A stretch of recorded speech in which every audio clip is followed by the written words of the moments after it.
আছেন সকলকে শুভেচ্ছা এবং সালাম। আসসালামু আলাইকুম। বিশেষ করে সচিবালয়ের ভিতরে যারা সাংবাদিক আছেন আপনাদের সাথে অনেকদিন দেখা হয় না, কারণ আপনারা জানেন যে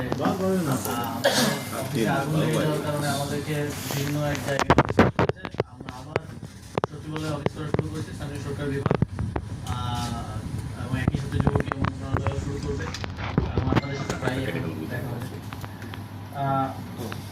আমরা যেহেতু আপনারা জানেন অন্তর্বর্তীকালীন সরকার খুবই সীমিত সময়ের জন্য দায়িত্ব গ্রহণ করে নির্দিষ্ট এজেন্ডা নিয়ে, এর মধ্যে আসলে এ ধরনের উদ্যোগ নিয়ে সেটা বাস্তবায়নের পথে যাওয়াটা একটু টাফ।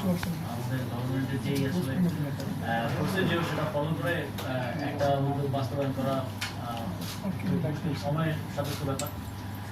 তো সেই জায়গা থেকে আমি যখন উত্তরবঙ্গ সফরে যাই তখন প্রত্যেকটা উপজেলাতে যখন যাচ্ছিলাম তখন দেখতে পাচ্ছিলাম যে উপজেলার শিক্ষার হার কিছু কিছু জায়গায় আমি 42% পেয়েছি, যেটা আমাদের জাতীয় গড়ের অর্ধেকের কাছাকাছি। তো স্বাভাবিকভাবেই এটা দেখে আসলে বোঝা যায় একটা ইন্ডেক্স যে আসলে আমাদের সেখানে শিক্ষার কি অবস্থা এবং সার্বিক ওই এলাকাগুলোর উন্নয়নের কি অবস্থা, মানদণ্ডটা বোঝা যায়। সেই জায়গা থেকে আমাদের একটা উদ্যোগ ছিল যে যেই উপজেলাগুলোতে প্রাথমিকভাবে শিক্ষার হার জাতীয় গড়ের থেকে কম সেই উপজেলাগুলোতে আমরা পাবলিক লাইব্রেরি স্থাপন করব। এবং আপনারা জানেন যে এটার জন্য ওইভাবে বাজেটের বরাদ্দ না থেকে আমাদের যে বিশেষ বরাদ্দ আছে সেখান থেকে আমরা উদ্যোগটা নিয়েছি, যে কারণে মাত্র 23 কোটি টাকায় আমরা 44টা উপজেলায় পাবলিক লাইব্রেরি করছি। এবং আমাদের লক্ষ্য থাকবে যে এটা সারা দেশের প্রত্যেকটি উপজেলায় যেখানে এরকম ডেডিকেটেড পাবলিক লাইব্রেরি নেই সবগুলো উপজেলায় আমরা এটা বাস্তবায়ন করবো। আমরা একটা প্রজেক্ট নিয়ে দ্রুতই সেটা বাস্তবায়নের পথে এগিয়ে যাবো। এই 44টা উপজেলা হচ্ছে জাস্ট স্টার্টিং, সব উপজেলাতে আমরা এটা বাস্তবায়ন করবো।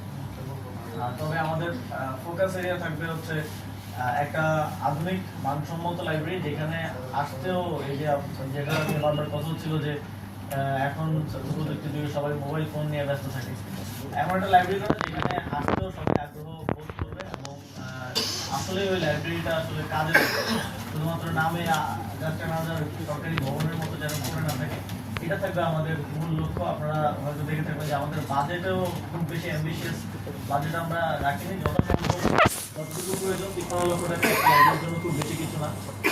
লাইব্রেরি করছি উইদিন 23 ইয়ার, সেটা রাখার চেষ্টা করেছি। এর বাইরে আপনারা জানেন যে বিগত সময়ে যে কিছু এলাকাগুলোর প্রতি রাজনৈতিক এক ধরনের প্রতিহিংসা ছিল বিগত সরকারের, এবং সে কারণে